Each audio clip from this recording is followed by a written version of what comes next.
Togolaises, Togolais, mes chers compatriotes, chers panafricanistes et amis du Togo, l'acte final du spectacle joué sur la terre de nos aïeux par les forces obscures, prédatrices, coalisées, est effarant dans son réglage millimétré.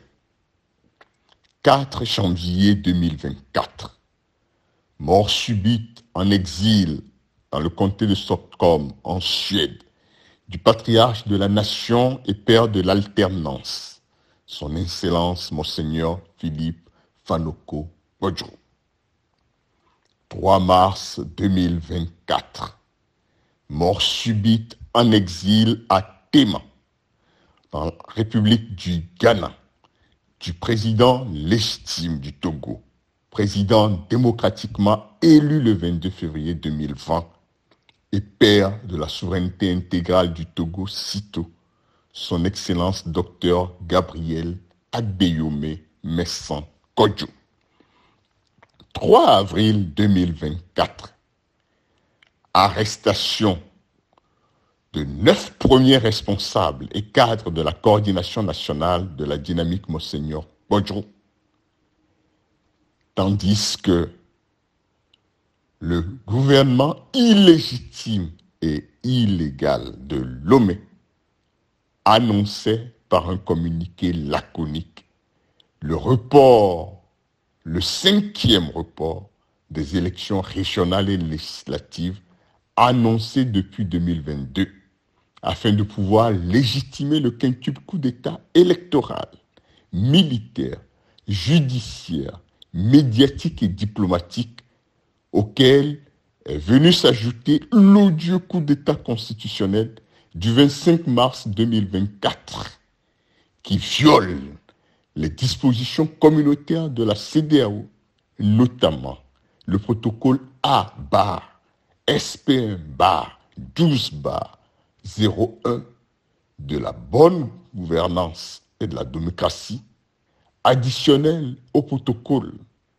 relatif aux mécanismes de règlement, de gestion, de prévention des conflits, qui, dans son titre sur la convergence constitutionnelle, interdit en son article 1er alinéa C tout changement anticonstitutionnel. Ces événements tragiques et malheureux, loin de nous abattre, doivent déboucher sur une puissante impulsion à l'éveil de toutes les filles et de tous les fils du Togo tout entier, qui doivent réaliser enfin qui est qui sur la scène politique togolaise et comment ils ont été contrôlés pendant tant d'années par des marionnettes et des marionnettistes qui n'ont que cure du bien-être de la nation tout entière. Il est grand temps d'agir uniquement et exclusivement avec notre cœur en débarrassant la terre de nos aïeux de toutes les forces obscures et prédatrices liguées contre le vivre ensemble harmonieux et la souveraineté intégrale du Togo, sitôt.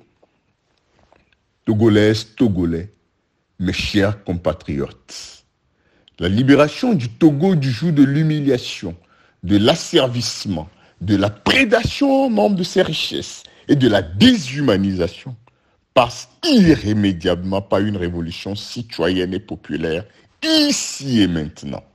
Aucun dialogue ou marché de dupes n'a plus de place sur la terre de nos aïeux. Car comment croire des gens qui, en pleine conscience des dispositions des articles 52, 59, 144 et 150 de la Constitution de la République, ont produit de fausses procurations pour disposer d'une fausse majorité leur permettant de perpétrer un crime imprescriptible dont ils doivent tous répondre. Le gouvernement légitime du Togo en exil y veillera jusqu'au bout. Qui peut accepter que moins de 50 députés sur une population de 9 millions d'habitants et plus puissent falsifier des procurations pour faire passer notre pays de régime semi-présidentiel à un régime parlementaire qui s'apparente à une monarchie dans le viol éhonté de l'article 59 de la Constitution qui dispose clairement: le président de la République est élu au suffrage universel, libre, direct, égal et secret pour un mandat de 5 ans renouvelable une seule fois. Cette disposition ne peut être modifiée que par voie référendaire. Ainsi, fort de 6 coups d'État électoral, militaire, judiciaire, médiatique, diplomatique et constitutionnel depuis le 22 février 2020, Faure Gnassingbé n'aura plus besoin du souverain peuple togolais pour une quelconque élection et peut espérer un mandat à vie. Trêve d'ineptie. Comment comprendre que M. Paul Missiak Beto, coordinateur général de la DMK, Mme Dovi Amouzou, première coordinatrice générale adjointe de la DMK, M. Douti Kolani, deuxième coordinateur général adjoint de la DMK, Mme Véronique Batalé, présidente des femmes patriotes du mouvement patriotique pour la démocratie et le développement MPDD du défunt président légitime du Togo, M. Silver Sodjavi, président de la commission communication de la DMK, M. Louis Adjossou, président de la commission droits de l'homme de la DMK, M. Désiré Soussoupo, président de la fédération Golf du mouvement patriotique pour la démocratie et le développement, M.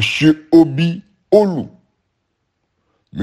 Espoir Togbonu, tous cadres de la DMK, puissent être arrêtés dans le cadre de la sensibilisation des populations sur l'illégalité de la révision constitutionnelle ce 3 avril 2024 au marché d'accord de Sewa et transférés notamment au service central de renseignement d'investigation criminelle SCRIP au motif de distribuer des tracts séditieux.